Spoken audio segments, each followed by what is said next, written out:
Very big story this morning. This is an explosive bombshell that is raising brand new questions about the investigation into the Benghazi terror attacks. We still do not know exactly what happened at the CIA annex, but there are new reports about what happened in the basement of the State Department. A former State Department deputy claiming that those associates, close associates of Hillary Clinton, were involved in scrubbing documents before they were handed over to the Accountability Review Board, who looked into all of this. Utah Congressman Jason Chaffetz is here to respond to these new allegations. So all of this surrounds this Deputy Assistant Secretary Raymond Maxwell. What did he do? What did he come forward with that started this ball rolling? Oh, roughly a year or so ago, he came in and met with myself and Trey Gowdy, and he told this story that he's been very consistent about, which is that the Accountability Review Board was supposed to have unfettered, just total access to all the documents.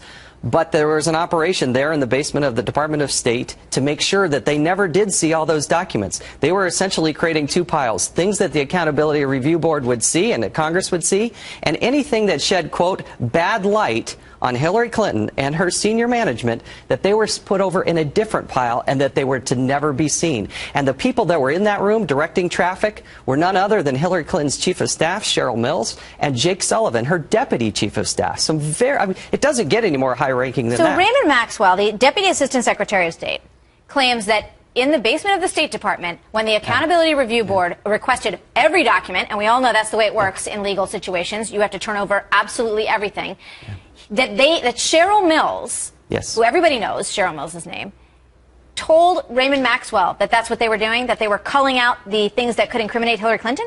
That was the operation that was going on. There were several people in the room, but she was the senior-most person in that room during a period of time in which Raymond Maxwell was in there. Now, that's his story. There are other sides to this story, but you can see why Trey Gowdy in the Select Committee is going to want to hear from everybody who was in that room at that time. But he had proximity. He had reason to be there. He did show up, as best we can tell, and it's something that the Select Committee is going to have to investigate. What's the other side of the story saying about what happened? We haven't heard from them. We have always been asking. At the time, it was the Oversight Committee, and it was asking for all the documents. That, to me, is as easy as let's go ahead and push print for anything that says Benghazi.